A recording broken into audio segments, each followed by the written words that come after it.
Okay, so I just talked about screw up and don't check. It's a much bigger penalty than if you screw up and check and it was just a minor arithmetic error somewhere in the process, right? Because there are a lot of arithmetic here. Okay? Okay, so if we graph these functions, that's easy. Here's the a-axis, here's the b-axis. How do you graph 2a plus 3b equals 9? The easiest way for this particular equation doesn't always work if your intercepts are too close to the origin. Things get a little funny, okay? If you let b equal to 0, a equals 3 and 4.5, right? Do we agree? We can do this in our head. If b equals 0, 2a equals 9, so a equals 9 over 2, which is 4.5. We can do that in our heads. And we shouldn't be using a calculator to do things that we can easily do in our heads because we lose our connections with what's going on. Now, with the numbers you have for the flow thing that we did the other day, a week ago, you're not going to be able to do those numbers in your head. Okay? So you are going to use the calculator. But on the easier problems, you're going to do them in your head, and you can. 9 divided by 2 is easy. Now, approximating 69 over 29 in your head, well, I'm better at arithmetic than most of you are. Okay? So even though I've deteriorated a lot, I can still kind of do it. Okay, so anyhow, this tells us that we have the point 4.5, a 4.5, b equals 0, right? That's a point on the graph of this straight line, okay? Now you normally think of x and y, and you can if you wish, but you can do it on a and b. It's the same thing. I've just used a instead of x. I've used b instead of y. If you want to change these to x's and y's, well, that's going to confuse you a little bit in the context of our flow problem because our function is going to be a y versus x function, okay? So that's why I want to use a and b. Okay, well then if a equals 0, b equals what? Give you a hint. If a equals 0, then you don't have this anymore. Would it be 3? Yeah, 3b equals 9.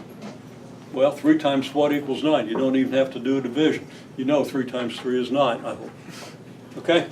So now we have 3 here. So now we have a straight line that represents the first equation. Okay? And what about the second equation? Well, if b is 0, a is what? 2 over 5, 2/5. Okay? Now that's a small fraction. So here's where things get a little funny. So you got to be careful. So a is 2/5, which is like 0.7. 0.7 is 0.3. Okay, so if this is 4 and this is 1, then a is like 0.3 here. And b is like negative 2, wait a minute. 2/5, it's 0.4. I got 2 sevens. Okay, this is 2 sevenths, which is 0.3, right? But it's negative. So we got like negative 0.3. Well, it's really hard to precisely put those numbers on an axis, isn't it? So our precision is way off, but what we can tell is that this one goes down 3 for every one, this one goes up 4. Okay? Because we got the point here. I'm sorry. Never mind. Those are the intercepts, right? Means if we go over 4, we go up 0.3, right? So the slope is 3/4. If we do a fundamental triangle for these 2 points, we find the slope, right? So slope 3/4.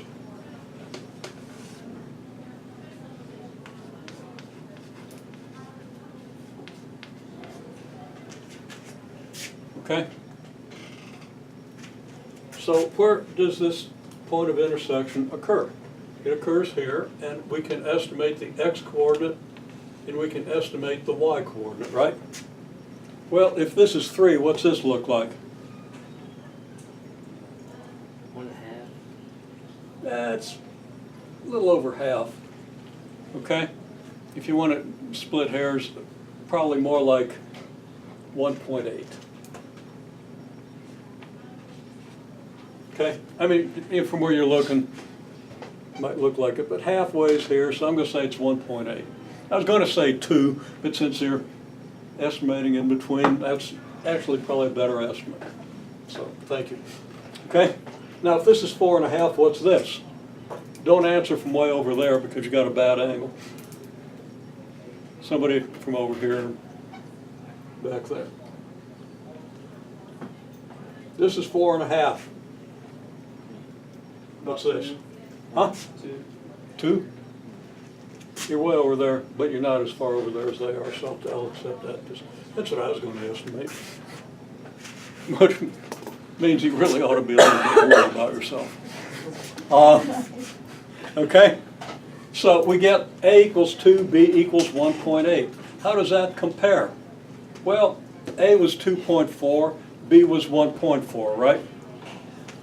So here, this is the 0.2, 1.8. This is approximate. We're doing this with a hand sketch of all things, right? I don't know if I got that slope right. Okay?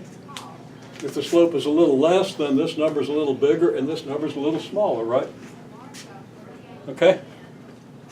And really that slope looks pretty close to 1, so if I'd have done that a little more carefully, I'd come out with a little better estimate, right? Doesn't matter. It's plausible. Okay? 2, 1.8 is close enough to our solution, which would be 2.4, 1.4.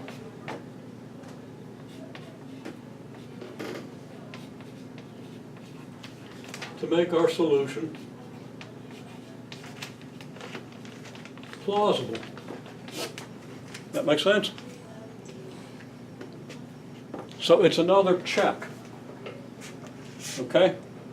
It's not as accurate as substituting the numbers, but this is still something I want you to do. Sketch the lines, partly because it gives you the geometric aspect of an algebraic problem, right? And having a geometric and an algebraic representation makes it more likely that you're going to have a good solution and have insights that allow you to solve harder problems. Okay? So whether you totally understand what I just said or not, it's important. And I will expect you to do it.